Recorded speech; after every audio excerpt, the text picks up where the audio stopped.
មួយហើយមួយអរគុណមែនតែនហ្មងគ្រាន់តែឃើញវីដេអូចៃប៊ីបងហោះថាចាយធ្វើបល័យល្មៀតហើយមកយកបានមួយគ្រាន់តែប៉ុណ្្នឹងភ្លាមល្ងាចឡើងមកយកអូយយាយមែនអរគុណមែនតែនសម្រាប់ការរងចាំសុខចិត្តអត់ទិញគេបងប្អូនណាហើយគាត់នៅចាំយករបស់យើងហើយម្នាក់យក10កំប៉ុងម្នាក់យកមកឈុតហើយបងអូនស្រីគាត់ធ្លាប់យករបស់ខ្ញុំពីមុនមកឈុតក៏គាត់មកយកមកឈុតទៀតហើយបងប្អូនចាំមើលសម្ដែងប៉ិតពីអតិជនណា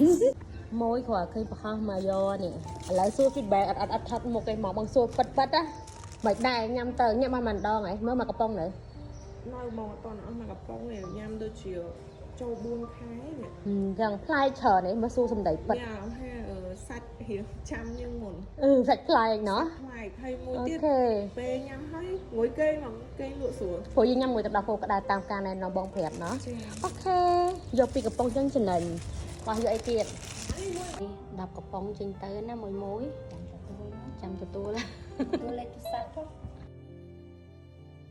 ចឹងមិនថាអតិជនយើងបាន feedback ពិតសម្ដីពិតមិនមែនជាការជួលទេណានេះគឺជាសម្ដីពីអតិជនដែលគាត់បានមកប្រើជាមួយនឹងម្សៅក្បាលល្មៀតរបស់យើងហើយបងប្អូនណារបស់ធម្មជាតិណាបងប្អូនញ៉ាំដោយទំនុកចិត្តបងប្អូនឃើញជាក់ស្ដែងយើងមិនមែនជាការយកមកពីផ្សារច្រកមកពីគេស្រាប់ហើយយើងយកមកចាក់ធ្វើឈប់ដាក់ខ្លងគឺអត់ទេយើងអាចរកស៊ីបោកប្រាំងអញ្ចឹងបានទេវាបាបអញ្ចឹងមានតែការធ្វើការ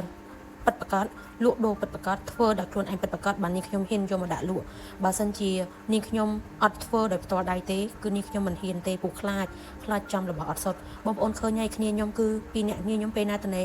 គឺឆ្លៀតពេលក្នុងការឆ្លក់ជូនដល់ភ្ញៀវព្រោះពេលខ្លះ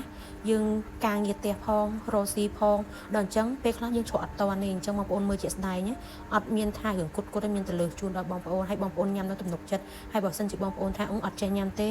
មកឆាតមកឆាតប៊ីប្រាប់ពីរបៀបញ៉ាំធ្វើមិនឲ្យឆ្ងាញ់ហើយញ៉ាំទៅស្រួលខ្លួនទៀតអញ្ចឹងមិនថាសម្រាប់របស់ធម្មជាតិអត់ដូចរបស់ដែលថាគេច្នៃផ្សំពីគ្រឿងផ្សេងទេវាខុសគ្នាគឺលក្ខណៈថាស្អាតដោយសន្សំដែលការខំប្រឹងព្យាយាមយើងថែអត់ទាន់បានផលភ្លាមទេកុំចាំថាចង់បានចង់បានអីសាច់ចាំភ្លាមណូសម្រាប់ក្បាលល្មៀតនេះមួយគឺយើងអត់មានឲ្យសាច់សបច្ចៈហើយបច្ចៈទៀតវាគ្រាន់តែជួយឲ្យការមរតកបងប្អូនដើរស្រួលហើយមួយវិញទៀតបងប្អូនញ៉ាំជាមួយទឹកដោះគោក្តៅធ្វើឲ្យបងប្អូនគេងលក់ស្រួលហើយអ្វីដែលសំខាន់បងប្អូនដែលមានសរសៃខ្ចីបងប្អូនត្រូវញ៉ាំជាមួយបល័យគឺរឹតតែល្អអានេះគេហៅថាសាច់ភ្លឺពីខាងក្នុងអញ្ចឹងបងប្អូនណារបស់ធម្មជាតិពីជីដូនជីតាយើងមកយើងញ៉ាំបែបធម្មជាតិវាអត់មានហានិភ័យទេហើយនេះគឺជាការធ្វើយើងផ្ទាល់ដៃដែលយើងមុននឹងយើងចម្រាញ់ទៅជាម្សៅក្បាលល្មៀតបងប្អូនយើងចិត្តឲ្យស្អាតហើយបងប្អូនឃើញទេពេលខ្លះយើងទិញមកយើងចាំបល័យឬក៏ល្មៀតដែលវាស្អុយក៏យើងចោលដែរអញ្ចឹងមិនថាបងប្អូនតម្រាំចេញជាម្សៅបល័យម្សៅក្បាលល្មៀតគឺថាតើតាអ្នកនឹងគាត់ឧស្សាហ៍មែនតែនព្រោះត្រូវការចំណាយពេលវេលាក្នុងការធ្វើ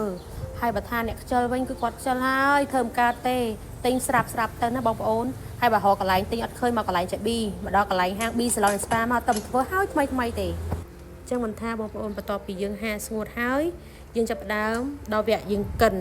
ហើយយើងមិនមែនកិនតែមួយសាបងប្អូនយើងកិន2សាបន្ទាប់មកបានយើងដាក់ចូលទៅក្នុងរែងកញ្ឆេងម្ដងទៀតហើយរែងមិនរែងតែម្ដងទៀតរែងទៅម៉ត់បងប្អូនចឹងមិនថាមួយតម្រុំទៅយើងបានជាមួយនឹងម្សៅក្បាលល្មៀតម្សៅបល័យគឺយើងសម្រិតសម្រាំងរែងឡើងម៉ត់ល្អមែនទែនជូនទៅដល់អតិថិជនដើម្បីគាត់ប្រសាទទៅកាន់តែងាយស្រួលហើយសម្រាប់ម្សៅបល័យក្បាលល្មៀតបងប្អូនធ្លាប់ញ៉ាំរបស់សុទ្ធហើយបងប្អូនធ្លាប់ទិញពីគេប្រៀបធៀបមើលថាតើពីនឹងគុណភាពយ៉ាងណាបងប្អូនប្រកាសជាដឹងហើយសម្រាប់មួយដែលគាត់អត់ទាន់បានសាកអាចកំងសាកបានជាមួយនឹងកន្លែងចៃប៊ីឬក៏មកដល់ទីតាំងហាងយើងផ្ទាល់តែម្ដងក៏បានដែរអរគុណ